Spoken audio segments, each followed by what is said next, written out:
What's up, guys? Okay, a few things I want to discuss. A lot of people have been asking me, they say I'm a beginning rapper, I want to know, how do you come up with rapping? The best way to get your flow a little bit better, and I've learned growing up, was multitasking. If you can hit a beat, even if it's a basic boom, tap, tap, boom, tap, even if you could do that and still talk. See, like I'm talking to you and I'm still hitting the beat. So my mind is doing double thinking.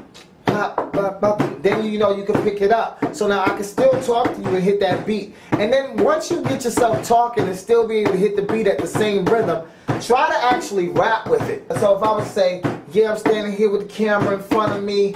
All them chicks, yeah, they tried to just front on me. I seen so many, but there was only one of me. So then you rapping and you still hitting the same beat. So your mind is thinking, talking to the camera, I'm hitting them. So I'm doing three things. I'm trying to concentrate on talking to you all, still hit the same beat and still think of a rap. That's called multitasking with your raps. So then think about it like this. Imagine not having to hit that beat or concentrate on you guys. So then all I have to do is rap. So then in your mind, it's like, whoa, I have so much extra space to think about what I want to say.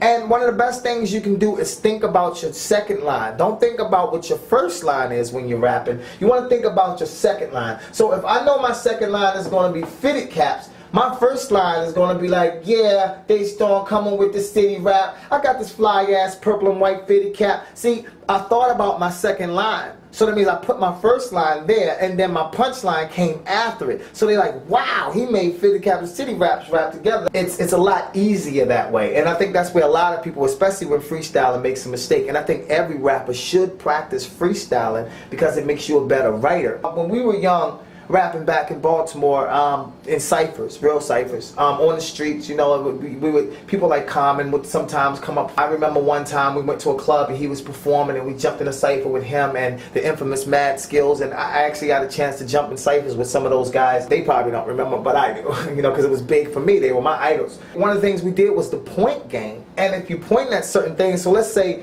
up here I got this box of lean cuisine, you know what I'm saying?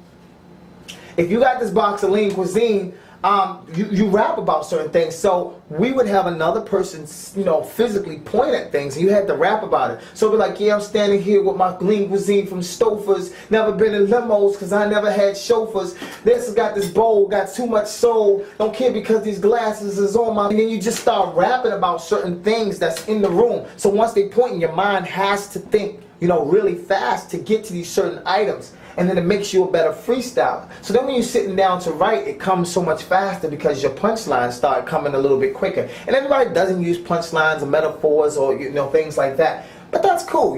Whatever your style is, I think the root of it is to be able to freestyle, because you don't want to be called out one time, especially as an MC, and not be able to actually freestyle. As for the equipment that I use, a lot of people have been asking about my equipment. I have the BX8s, which are here. I have the M-Audio BX8s. I have two of them. They're beautiful studio monitors. Studio monitors and speakers are not the same.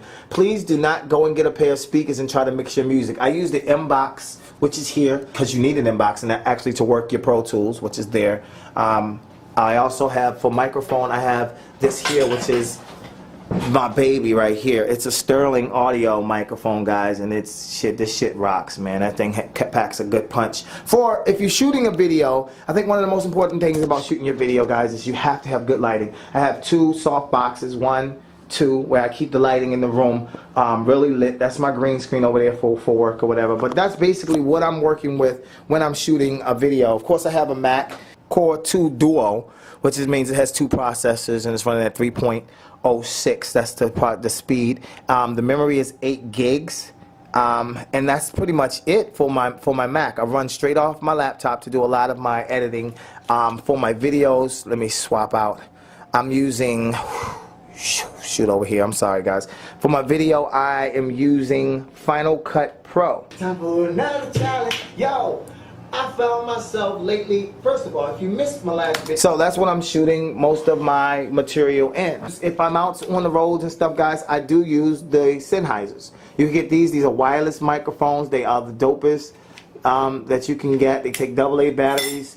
you link them up to you, and you got yourself wireless microphones. So you learned a little bit about rapping. You learned some of the equipment that you can get to make some nice quality videos, because the thing about YouTube, I always tell everybody who are just getting started on YouTube, they ask me about how you get started on YouTube and all this other type of stuff. But I always tell people one of the most important things about YouTube is especially as a musician, if people wanted to hear you sing, they would turn on the radio, but they come to YouTube to see videos. That's why you see me doing multi-screens, and I keep the fitted caps as fresh as possible, and I try to keep it colorful, because people want to be entertained through your video. So every time, I don't care if you're a vlogger, I don't care if you do comedy, I don't care what it is, whatever it is that you do, make sure that your video is up to par. Get an HD cam, the type of camera that I'm using, the one that you're looking at right now, the Lumix GH1, which is an amazing camera, shoots great HD video. If your lighting's not good and if your camera sucks, people probably won't look at your video. There's been times where